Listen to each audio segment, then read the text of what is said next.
घर जमाई। विकी को हमेशा किस्मत ने उसकी मेहनत से ज्यादा दिया। पैदा हुआ एक बड़े घर में, मुंह में चांदी की चम्मच लेकर, और शादी भी की एक उससे भी बड़े घर में, सोने की चम्मच मुंह में लेकर। उसे मेहनत करने का शौक नहीं था, एक शौक था, वो भी घटिया शायरी करने का। उसकी हर बात शायराना ही होती थी। जैसे कि एक दिन, दूर से देखा तो चांद पे दाग था, दूर से देखा तो चांद पे दाग था, पास से देखा साबुन का छाग था। ठोको ताली। अरे ऐसी शायरी करोगे तो ताली तो पता नहीं कोई तुमको ही ठोक देगा। अरे ऐसी शायरी करोगे तो ताली तो पता नहीं कोई तुमको ही ठोक देगा। शायरी वो बिल्ली है जो किसी का भी रास्ता रोक दे, और क्या मैं किल हूँ जो कोई मुझे ठोक दे। मुझे तो आपसे बात ही नहीं करनी। मैं निकला था गाड़ी लेके, लेकिन दौड़ के जा रहा हूँ। मेरी शायरी कोई नहीं सुनता, मैं घर छोड़ के जा रहा हूँ। कोई नहीं सुनता, मैं घर छोड़ के जा रहा हूँ। धीरे बोलिए जी, मम्मी पापा को पता चल जाएगा तो तुमको सच में तुम्हारे मायके भेज देंगे। सस्ते साबुन से मेरी कॉलर चमकी नहीं, सच में चला जाऊंगा, मेरी बात कोई धमकी नहीं।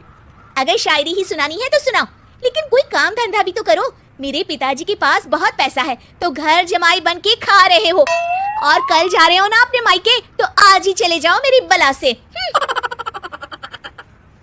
हमें तो अपनों ने लूटा, गैरों में कहाँ दम था हमें। अरे चुप हो जाओ, तुमको मिर्जा गालिब की कसम। अरे जाना है तो जाओ, लेकिन पहले मेरे मम्मी पापा से मिलकर जाओ, वरना वो क्या सोचेंगे। लेकिन विकी अकेले ही अपनी कार लेकर अपने मायके यानी कि अपने खुद के घर पहुंच जाता है। अरे बेटा, तू अचानक, बहू कैसी है? अरे माँ, बहू तो बिल्कुल बदल गई है, मुर्गी हाथ से निकल गई है। अरे क्या हुआ बेटा? उसकी आती नहीं है, मेरी जाती नहीं है। मेरे पास उसका फोन आया था बेटा, सही कह रही है वो। तुमको काम करना चाहिए, तभी तो इज्जत मिलेगी। घर जमाई बन के सास ससुर के पैसों पर कब तक ऐश उड़ाते रहोगे? मेहनत करना ऊंचाई की मुख्य द्वार होते हैं। मेरी जिंदगी में हर तरफ से उंगली हो रही है, फोन पर मेरी चुगली हो रही है। अरे चुगली नहीं कर रही थी बहू, वो तेरा भला चाहती है बेटा। सूखे हुए कपड़े को भी गीला कह रहे हैं लोग। ओ ताली। ये सुन के माँ अपने हाथ से अपना सर पीट लेती है। अरे माँ, ताली की जगह माथा क्यों ठोक रही हो?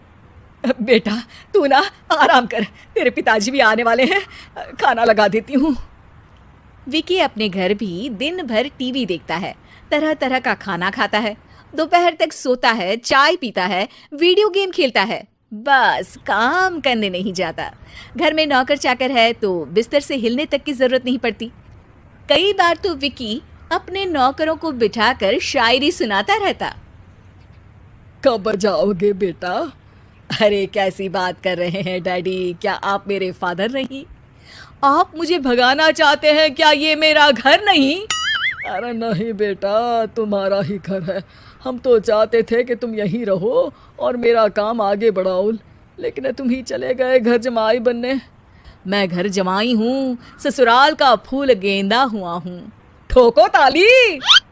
पिताजी और माँ सच में ताली बजा देते हैं। ऐसा पहली बार होता है जब विकी की शायरी पर किसी ने ताली बजाई हो। अरे आप लोग सच में ताली बजा रहे हैं? हाँ हाँ बेटा, तुम्हारे ससुर का फोन आया था, बोला जब तक घर जमाई जी कोई काम ना करने लगे हमारे यहाँ मत भेजना। कि उसी वक्त खड़ा होता है और बहुत गुस्से में सीधे ससुराल के लिए निकल जाता है। फिर से आ गए? लेकिन सुमन को देखते ही विकी पिघल जाता है। अब सुमन, आई एम सॉरी, आज से ना मैं सिर्फ शायरी ही नहीं बल्कि काम भी करूँगा। तुम अपने ऑफिस में बात कर लेना, कोई भी मेहनत का काम कर लूँगा। मैं घर जमाई बन के रहूँगा, लेकिन काम करूँगा और इज्जत से रहूँगा। मतलब सिर्फ तुम नहीं आए हो, तुम्हारे साथ तुम्हें अकल भी आ गई है।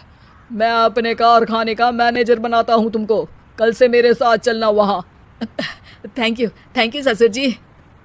थैंक यू से काम नहीं चलेगा, एक शायरी सुनानी पड़ेगी। है जरूर जरूर। ससुर के पास पैसा होते भी मेहनत जिसको भाई है, वही सच्चा दामाद है, वही अच्छा घर जमाई है। ठोको ताली। सब विकी की शायरी पर ताली ठोक देते हैं।